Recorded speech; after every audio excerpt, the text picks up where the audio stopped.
Alright, 17, 18, 19, we're still doing inverses. Remember, inverses, you simply switch, switch x and y. So whatever is x becomes y, whatever is y becomes x. This is just kind of the table form for it. So if I'm going to do this with a graph, I'm going to pick a couple of points. So like, I'll pick this one, that's negative 4, 1. I'll pick this one, this is 2, 1.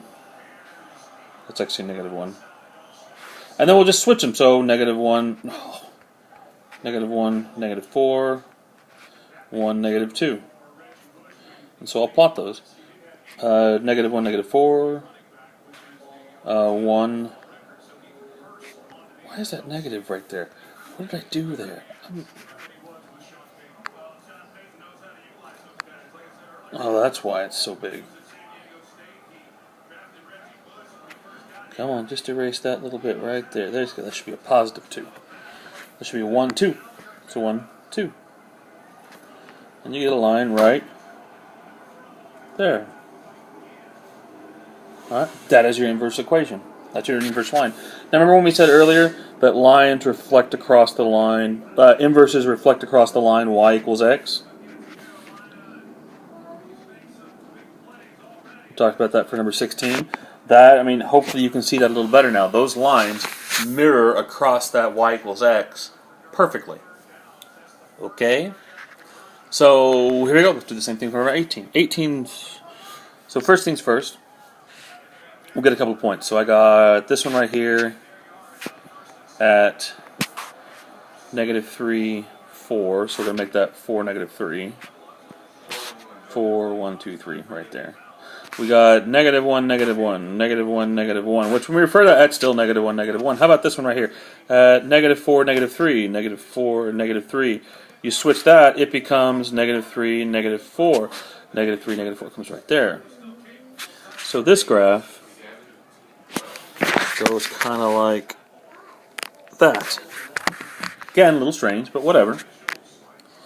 And it also reflects across this perfectly diagonal 45-degree line at y equals x. But that's the inverse equation. Alright? So one of the things on this test may ask you to, hey, which one of these is the inverse? Or are these two equations inverses? And all you got to do is look, hey, turn it to the right just a little bit and say, oh yeah, those are inverses of each other. Alright, one more. We got 1, 1. I'll do it 1, 1. So that's when I switch it. Oh, it's 0, 1. What am I thinking? That's 0, 1. So that's 1, 0 when I switch it. Here is 1, 2. So that becomes 2, 1. Here's 2, 4. So that's 4, 2. And let's just call this is not the point negative 5, 0. But for all practices, I'm going to call it negative 5, and I'll just say it's just greater than 0. So we'll say the inverse of that one is just greater than 0, negative 5. So here we go. We've got 1, 0, 2, 1, 4, 4, 2, stop, 4, 2, and we got just bigger than 0, negative 5. So that graph goes like that. And again, you can just look at it. It goes right across that line, y equals x. Cool? Alright, there we go.